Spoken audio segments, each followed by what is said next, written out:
I'm just going to say what nobody else is going to say.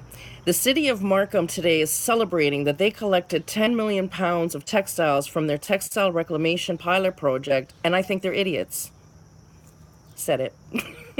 Listen, the industry, when it was diverse in Markham, was already collecting that and then some. So what they've proven is what the city does when it takes in charge or takes over textile reclamation is they collect less than a diversified private sector. So good job.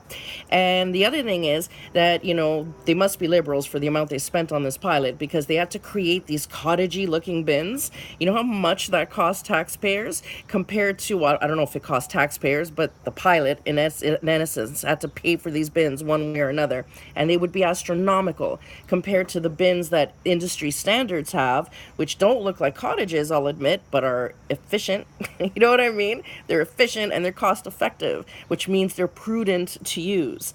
They're not just flashy. So you spent all this money to create flashy bins to collect less than what the diversified industry was doing with normal bins.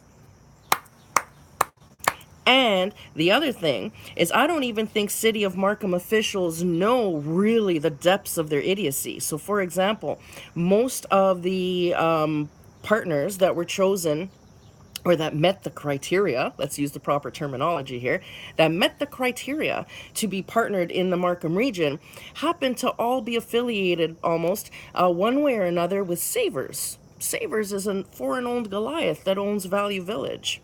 And Value Village, enjoys quite the market share here, except that there were a few Canadian companies, thrift store chains, that were rapidly expanding in Ontario, including in York region.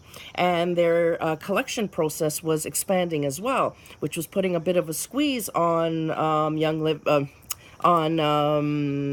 can't even say their names, Value Village, because everybody was kind of moving over because Canadian owned, right? So people were supporting Canadian charities for Canadian owned thrift stores. And that's not good.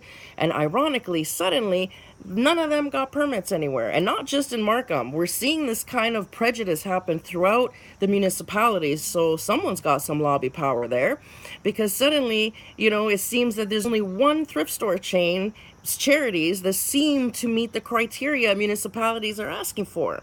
And I'm not saying this is the case in all municipalities, but Markham for sure, and I have seen this sort of thing happen elsewhere as well, and it's a travesty, because what's happening is Canadian-owned businesses are not expanding, are not creating jobs, and are laying people off, so that a foreign-owned entity could have a monopoly. That's idiocy. Do you know what happens when you kill diversity? Do you know what monopolization creates? Monopolization fosters an environment for a lack of innovation, a lack of efficiency, and more importantly, corruption. It is competition and diversity that holds an industry to account, that invests in innovation, that focuses on efficiency, because the other guy is going to be more efficient than you.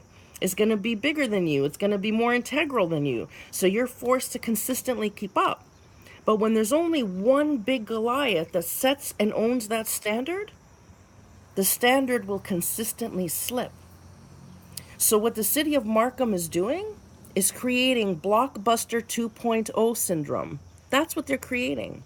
And they are not diverting more textiles from landfill than the diversified industry was doing prior to their disgusting, idiotic pilot.